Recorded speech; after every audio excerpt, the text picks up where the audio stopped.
الحمدللہ رب العالمین الصلاۃ والسلام علی رسولہ الامین اما بعد فاعوذ باللہ من الشیطان الرجیم بسم اللہ الرحمن الرحیم والشمس وضحاها والقمر اذا تلاها والنہار اذا جلاها واللیل اذا یغشاها والسماء وما بناها والأرض وما طحاها ونفس وما سواها فألهمها فجورها وتقواها قد أفلح من زكاها وقد خاب من دساها صدق اللہ العظیم۔ ترجمہ: اللہ کے نام سے جو نہایت مہربان بہت رحم کرنے والا ہے۔ سورج اور اس کی دھوپ کی قسم، اور چاند کی قسم جب کہ وہ اس کے پیچھے آتا ہے، اور دن کی قسم جب کہ وہ سورج کو نمایاں کر دیتا ہے، اور رات کی قسم جب کہ وہ سورج کو ڈھانپ لیتی ہے، اور آسمان کی اور اس ذات کی قسم جس نے اسے قائم کیا، اور زمین کی اور ذات کی قسم جس نے اسے بچھایا، اور نفس انسانی کی اور اس ذات کی قسم جس نے اسے ہموار کیا، پھر اس کی بدی اور اس کی پرہیزگاری اس پر الہام کر دی۔ یقیناً کامیاب ہو گیا وہ شخص جس نے اپنے نفس کا تزکیہ کیا، اور نامراد و ناکام ہوا وہ جس نے اس کو دبا دیا۔ سورہ شمس مکہ میں نازل ہوئی، اور اس میں 15 آیات اور ایک رکوع ہے۔ میں نے ابھی شروع کی 10 آیتیں آپ کے سامنے تلاوت کی ہے، جس میں اللہ تعالیٰ نے 11 عالم خلقت کی چیزوں کی قسم اٹھائی ہے، جس میں آسمان، زمین، چاند، سورج، اور اس کے بعد یہ ایک ایسی حقیقت سے پردہ اٹھایا ہے، ایک ایسا بیسک مضمون اللہ تعالیٰ نے اس میں بیان کیا ہے۔ جیسے کہ مکہ صورتوں کا یہ خاصیت ہے کہ اس میں ایک بہت ہی زبردست پیغام دیا جاتا ہے، تو یہاں بھی اللہ تعالیٰ نے جو بات کہی ہے اس قسم کو اٹھانے کے بعد، وہ بہت ہی قابل غور ہے، اور اس سے ہم آج یہاں پر ڈسکس کریں گے، اس کی تفسیر ہم دیکھیں گے، کچھ سوچنے سمجھنے کی کوشش کریں گے کہ اللہ تعالیٰ کیا کہنا چاہ رہے ہیں، کیا پیغام دے رہے ہیں اپنے بندوں کو۔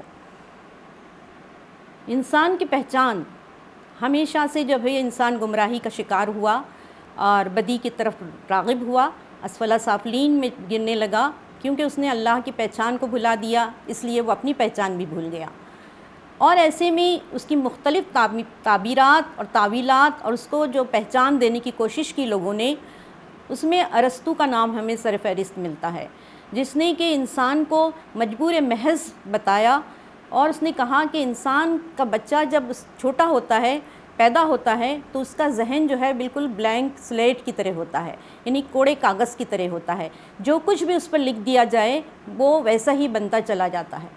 اسی طریقے سے رنائسا کے بعد جو فلاسفرس آئے اور انہوں نے انسان کی جو تعبیر کی وہ بہت تباہ کن ہے۔ انسان کو انہوں نے یہ باور کرانے کی کوشش کی، جس میں سرفہرست نام جو ہمیں نظر آتے ہیں، ایک تو ڈارون ہے جس نے انسان کی حیوانی تعبیر کی، پھر فرائیڈ ہے جس نے بتایا کہ انسان جو ہے ایک جنسی جانور ہے، اور اس کے تمام محرکات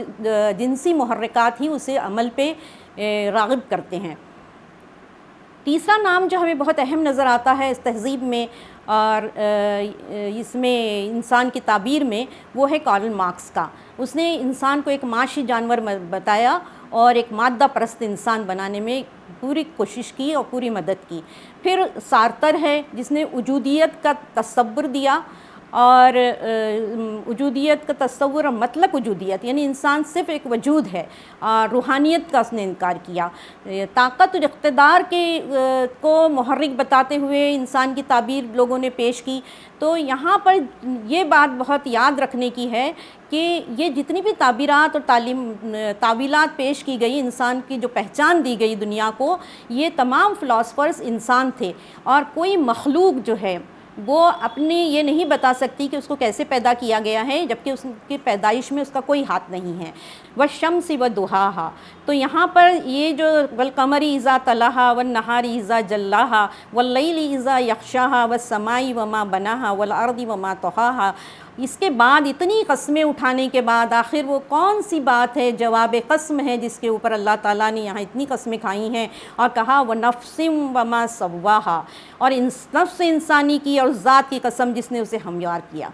تو یہاں پر نفس انسانی کا جو تعارف اللہ پیش کر رہا ہے، جو پہچان پیش کر رہا ہے، وہ یہ ہے کہ انسان نہ تو مجبور ہے اور نہ جو ہے وہ آزاد ہے، نہ وہ جنسی جانور ہے، نہ معاشی جو ہے وجود ہے، اور نہ ہی جو ہے وہ صرف جسم ہی جسم ہے، بلکہ اس کے اندر روح رکھی گئی ہے، اور اس کے اندر جو نفس انسانی ہے وہ جسم، وہ روح اس کے اندر ہے اللہ کی، اور اللہ تعالیٰ نے اس کو ہموار کیا ہے، اس کو درست کیا ہے، اس کو احسن تقویم پر قائم کیا ہے۔ فَأَلْهَمَهَا فُجُورَهَا وَتَقْوَاهَا، پھر جو ہے اس کے بعد نفس انسانی کو ہموار کرنے کے بعد اللہ تعالیٰ یہاں ہمیں یہ پہچان دے رہے ہیں کہ تمہارا نفس انسانی جو ہے، تمہارے اندر جو نفس اللہ تعالیٰ نے رکھا ہے، اس میں بدی اور پرہیزگاری دونوں تمہیں سکھا دی گئی ہیں، دونوں اس کے اندر رکھ دی گئی ہے،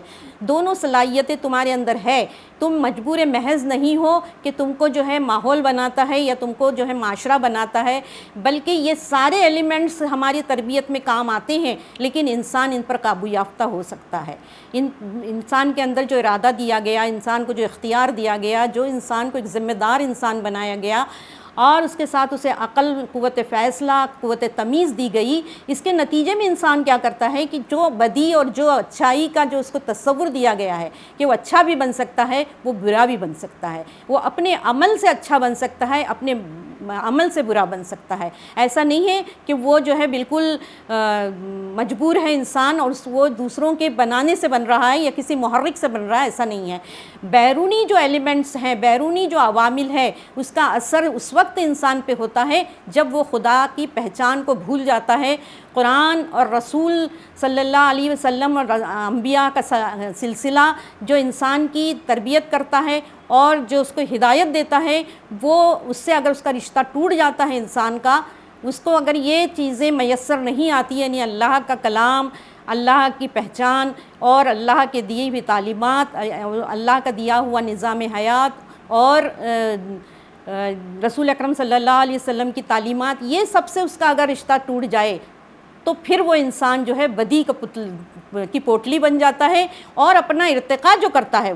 وہ بدی کے ذریعے ہی کرتا ہے، بدی کے راستے پہ کرتا ہے، اسفل سافلین کے راستے پہ کرتا ہے، کیونکہ آگے فرمایا قد افلح من زکاہا، کہ یقیناً کامیاب ہو گیا۔ یہاں پہ بتایا انسان جو ہے، مطلوب انسان کون سا ہے، کامیاب انسان کون سا ہے، وہ ہے جس نے کہ اپنے نفس کو پاکیزہ کر لیا، اپنے اندر جو ہے اپنے عمل سے، عمل صالحہ سے اور اپنی قوت اور اپنی اختیار سے اپنی خواہشات کو دبا دیا، جو غلط خواہشات ہیں ان کو ایک حدود میں بند کر دیا انسان نے، جیسے معاشی جو اس کے جذبات ہیں اس نے بے لگام نہیں کیا، اور نہ اس نے جو ہے اخلاق اور تہذیب کا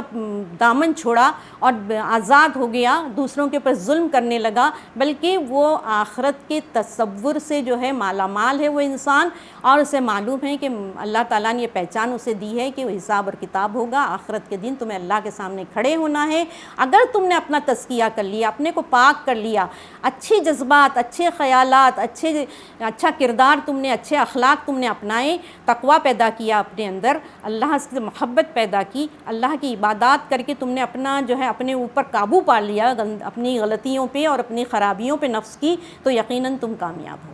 تو یہاں کہا قد افلح من زکاہا، یقیناً فلاح پا گیا وہ جس نے نفس کا تزکیہ کیا، اور قد خاب من دساہا، تو یہاں پر دساہا کا لفظ استعمال کیا گیا ہے جس کے معنی ہے کہ قد خابہ، ناکام ہوا وہ، تحقیق ناکام ہوا وہ جس نے کہ اپنے نفس کو دبا دیا، یعنی وہ برائی میں ملوث ہو گیا، اس نے اسفل سافلین میں اپنے آپ کو گرا دیا، اور اس کے نتیجے میں جو ہے وہ ایک برا انسان، ایک برا کردار بن کے کھڑا۔ تو جہاں تک اس کا تعلق ہے انسان کو اپنی پہچان کا، جب تک اس کو اپنی پہچان نہیں ملتی ہے ایسا انسان نہ تو ایک مطلوب انسان بن سکتا ہے قرآن کا، نہ وہ اپنے اندر اچھائی اور